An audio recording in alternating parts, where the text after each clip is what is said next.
Niampy olona roa indray ireo namoy ny ainy noho ny valanaretina COVID-19. Tany amin'ny faritra hiadiana sy atsimo andrefana no nisy ireto olona roa vaovao namoy ny ainy ireto raha nitatra navoaka ny aino manjerim-panjakana androany zoma. 407 araka izany ireo olona efa namoy ny ainy vokatr'ity valanaretina ity hatramin'ny ny andohan'ny valanaretina ny taona 2020 na hatratra 410 ihany koa ireo tranga voamarina tamin'ireo 217 natao fitiliana. Mbola ny faritra Analamanga ihany no fohy be ny valanaretina nahitana tranga vaovao miisa 70. Iray ny tranga vaovao tany amin'ny faritra Atsinanana, 12 tany amin'ny faritra Diana, 4 tany amin'ny faritra Alaotra Mangoro, 3 tany amin'ny faritra Boeny, 4 tany amin'ny faritra Vakinakaratra, iray tany amin'ny faritra Sofia. 270 araka izany ireo mbola marary ary 410 amin'izy ireo dia marary mafy sy ahitana fahasarotana ny fisehon'ny aretina. 110 ireo voalaza fa sitrana tamin'ny 12 Martsa. Raha tambatra dia efa tafiakatra 13 sy 2 alina ny isan'ireo olona voamarina fa nitondra sy mitondra ny valanaretina COVID-19 eto Madagaskar. Ny 157 sy 2 alina amin'izy ireo dia efa sitrana avokoa.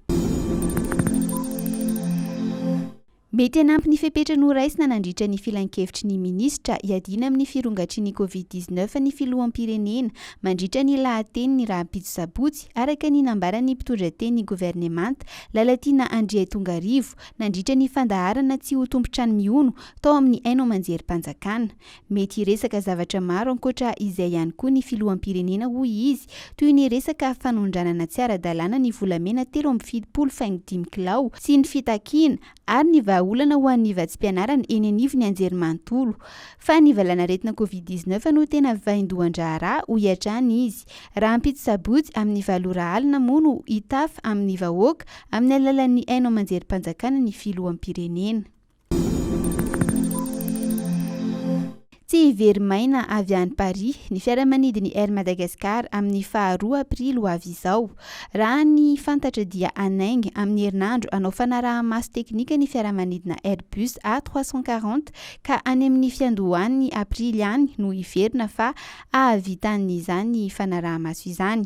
Mba tsy hiverena ny foana dia mikarakara sidina avy any Paris sy ny orinasa Air Madagascar amin'ny daty io. Misy fepetra maro anefa efa atsidiny ny orinasa sahady, voafetra ny isan'ny toerana ary mpandeha voafantina no afaka manjifa ny tapakila.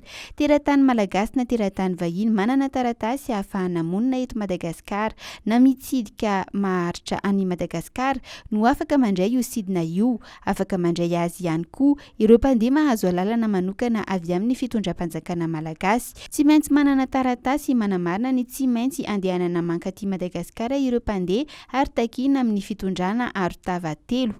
Ankoatra izay ny fepetra mahazatra toy ny fanaovana fitiliana COVID-19 fa 270 ora alohan'ny hiaingana sy ny fananana taratasy manamarina fa hihiboka 4 andro aorian'ny fahatongavana.